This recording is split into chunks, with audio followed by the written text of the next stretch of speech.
Hello everyone and welcome back to my channel. It's Kay here and I'm hoping you are all well and in a good place and enjoying the sunshine. I'm here today to share a design team project on behalf of the very lovely Artymaze. As some of you know, I do DT work for Andrea and have always enjoyed doing so. And I've looked back through, there are some marvellous new kits available very reasonably on Etsy, but I was looking back through some of Andrea's earlier work and decided that I wanted to use the Majestic Bird Kit. Primarily it's a bit of an homage to my mum, very self-indulgent. Mum would have been 88 this year, and like my little sister, has a pure delight in birds of all kinds in this country. The wrens, the blue tits, the yellowhammers, dee-da. And with it being her birthday anniversary, I thought I would make this lovely journal up and share it with you. These are some of the images from the kit in front of me, and the imagery is truly beautiful. Look at that. I'll bring it up. I mean, you can write under the page, you can cut it about and have it as a fussy cut image on a page. It would be entirely up to you, but the standard of the kit is, as always with Artymaze, beautiful. She puts a lot of effort into her kits. There are tags like this that would just be page markers if you wanted them to, or well, whatever you chose to do with them really. Another image here, there are pockets, there are envelopes. As always, a very comprehensive kit to make whatever styled journal, junk journal, you know, whatever you wanted to do. For this, in this instance, I have chosen to do a hard cover. I've also chosen to make it more of a writing journal and then used images from the kit, and this is by no means the whole kit. I have just taken out things, as I always do, that please me. There is a wealth of stuff untouched within the digital kit that is available on Etsy. I will leave a link to Andrea's channel, as always, Artymaze, below this video, and if you go and check out her channel, you will also find links to her Etsy store, to the group that is organised and run by Andrea on Facebook, Artymaze and Friends, where there is an abundance of information, inspiration and all the other eyes you can think of when you look to join a group for this kind of work. So without further ado, I will go on with the journal. This is the front cover. You can see I've used a little bit of the Crystal Stickles glitter because I absolutely adore it. I've fussy cut the image here on the front. The cover of this journal is wrapped in wallpaper because it's very strong, it's very forgiving, and with it being embossed, it's the old-fashioned anaglypta, which I seem to have an abundance of, courtesy of the previous owner of my property, who kind of left stuff willy-nilly here, there and everywhere. But it does lend itself to this kind of project very nicely. I'll give you an idea of size. It is 8 1/4 inches in length, 5 3/4 inches in width. The spine is 2 1/4. So it, you know, it is a good size, something that would fit quite nicely on a bookshelf or something like that. It's too big obviously for the jolly old handbag, but it's firm, substantial. The spine is made up of 2 pieces of lace, which I've then threaded the ribbon through here, tied off with a bow at the top. It is fully interchangeable, it can be taken out, but it also hides the pamphlet stitch for the 3 signatures that are inside. It matches very nicely with the birds on the front and these gorgeous vintage style roses. I just think it's very, very lovely indeed. And then on the back here, I didn't want to leave it plain because of the wallpaper. I wanted to put something on it to marry it up to the front. And again, it's just one of the sheets that I've cut down, inked around the edge of the journal with a vintage photo, and that is how it looks on the outside. There is no fastener for it because, as you can see, if I put it this way up, it just sits quite nicely. It's not overly chunky, but there is a lot going on inside. There would be nothing to stop anyone putting the grommets in and tying it off if that was what was required, but for me it's nice as is. So we open up and there is the cover image on the inside there, and I just have left it in the fullness now with the writing and script there to emphasize the whole of the picture, and that is 1 full page. Then there is a journaling page here with various little dingle dangles and so on to catch the eye, and it actually does fold up into 3, but for the purposes of the journal I want it to be freestanding and able to open up to wherever. There are some hidden paper clips here on the side in 2 little tuck areas, as you can see, and the paper clip just nestles over there quite nicely and could be used as page markers, clearly, whatever you wanted to use them for. Then there are 2 pockets here, one deep. Oh, come out. Oh my word, what have I done here? Probably put the thing in with, that's it. 2 pockets here. This is the shorter of the pockets, and clearly the longer of the pockets is in the behind aspect of the 2 pockets.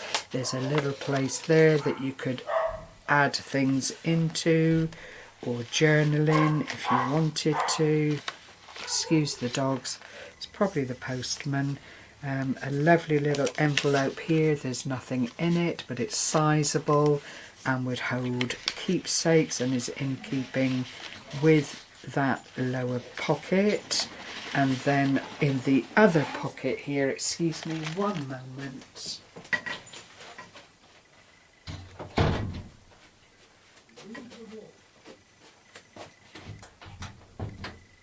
Hopefully that'll keep the dogs out for a minute just while I do this. They are very excitable.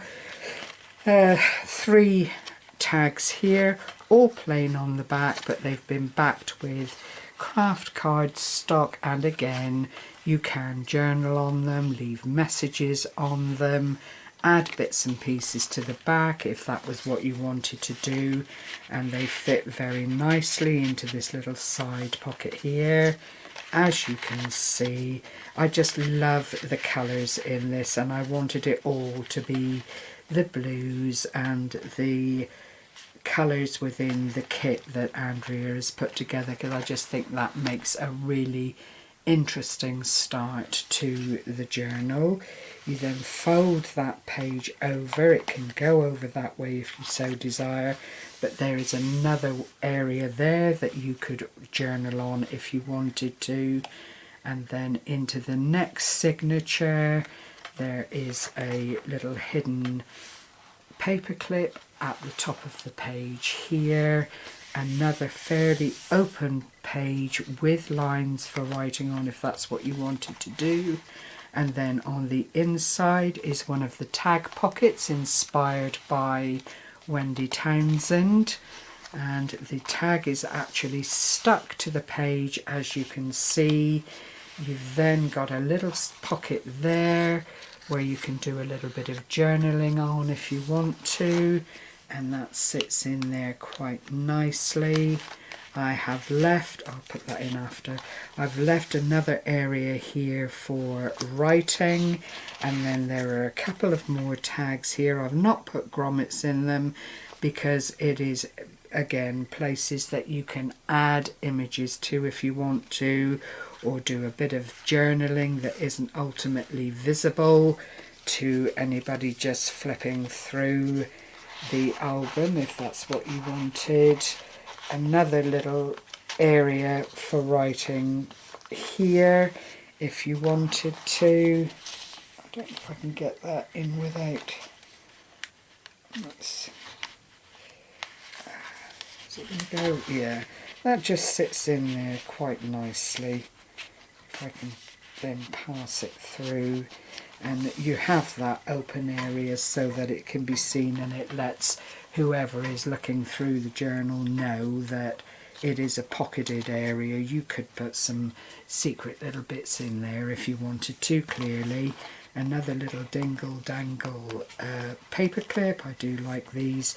And then I made a very, very basic area for writing. I've used these gorgeous banner style images, cut out the V and put one of those on each of the pages. They are all different. The pages I've inked with a kind of lilac colour from Shimmer. Let me just look over my shoulder here. Cosmic Shimmer. And a green, just to marry up some of the colours that are already in the digital kit, and I think it's worked quite well. There are peg marks and all sorts here because when I made up these coffee stained papers, it was a glorious day and I just hung them out on my whirligig, but it does add another texture to the pages. So that is that little signature. Again, as I said at the outset, it is more for writing and journaling with some of the wonderful images that Andrea has put together in the kit. Then you come to the back here. This is the third little signature, and again there's a lovely envelope here which just slots into that little pocket there. More space for writing, journaling, adding bits and pieces too. Then you open it up and there is the back image from the kit that I've put on the back side of the journal. It's just a pretty picture, it doesn't need anything else to it. And then there's a good area here expressly for journaling in. I've just used my Martha Stewart punch to edge all of the pages, and you'll see the only thing that is making this different is the pattern of the shimmer mist spray that I've used, but I think it is quite effective. It wouldn't stop anyone from adding other images to it or writing and putting in whatever they felt they wanted to into the journal. This is the last little flip here, and again it's the wonderful, wonderful bird images from the Majestic Bird Kit on Andrea's Etsy store. And then another little pocketed area here to pop something into with the back side of the safety pin, so you could put something in there if you wanted to. And then finally on this inside back page, another image from the kit showing the two bird here. I don't know what they're called, but they are very, very pretty, as I'm sure you can see. So all in all, a wonderful kit as always. I mean, anybody that follows my channel knows I am a huge Artymaze fan. It doesn't stop me buying from other people that make digital kits, but I have to say Andrea, in my humble opinion, is the lady that I would constantly go back to and purchase time and time again. And I am really very, very happy to be a design team member and have access to these glorious kits on a regular basis. So please go along, check out Andrea's store. She's added recently quite a few new kits to her site, as I've already said, and in the Facebook group Artymaze and Friends, there are free images and quotes and that kind of thing readily available to the members. So you know, she really does work hard for her group of followers and her subscribers. Loads and loads of information is available, and tutorials and anything else you might want to find. I can't praise Andrea enough. She really is quite a special crafter in the community and is not at all jealous of her creations or her techniques. She shares very, very readily. So thank you very much for sharing this time with me. I hope you've enjoyed the walkthrough. I hope you found little bits that inspire and, you know, just fire you up and make you want to go and do a little something yourselves. Take care. Bye bye for now. Happy crafting.